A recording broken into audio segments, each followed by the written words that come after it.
नमस्ते दोस्तों, मैं सत्येंद्र भदौरिया आज आपको एक स्पेसिफिक चीज़ दिखाने के लिए ये रिकॉर्डिंग कर रहा हूँ। इसमें ये सरसों का खेत है। आप सोच रहे होंगे सरसों के खेत का क्या संदर्भ है। यहाँ कई सारी मधुमक्खियाँ घूम रही हैं।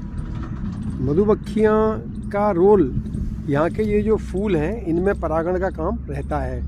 तो ये जो मधुमक्खी है ये कम से कम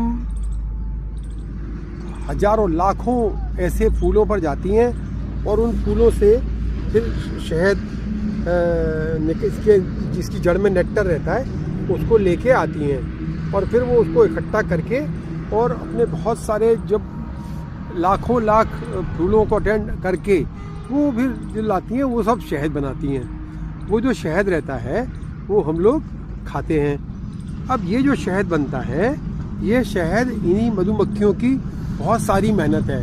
और ये मधुमक्खियाँ जो मेहनत करती हैं वो हमको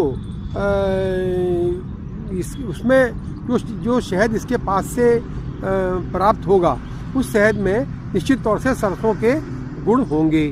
ऐसे ही जो शहद मधुमक्खियाँ जंगल के विभिन्न फूलों से इकट्ठा करके लाती हैं उन जो शहद होगा उस शहद में वहाँ की जो विभिन्न वन्य पौधे हैं उनके फूल जो भी हैं, जैसे हो सकता है जंगल में कई तरह के फूल, चाहे बेलाएँ होती हैं चाहे वैरायटी ऑफ फ्लावर्स रहते हैं, उन सबसे जो फूल इकट्ठा फूलों के जो परागण के दौरान जो उनका नेक्टर इकट्ठा करते हैं, वो नेक्टर सारा सामूहिक रूप से जब इकट्ठा हो जाता है, छत्ते में जब इकट्ठा कर लेते हैं वो लोग, तो वो हमको शहद के रूप में मिलता है।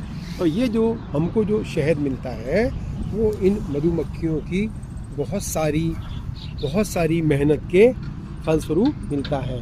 तो अपने को ये फूल दिख रहे हैं, इन पर काफ़ी सारी मधुमक्खियाँ मेहनत करती हैं, इनके से नेक्टर लेके आती हैं और वो फिर हमको देती हैं।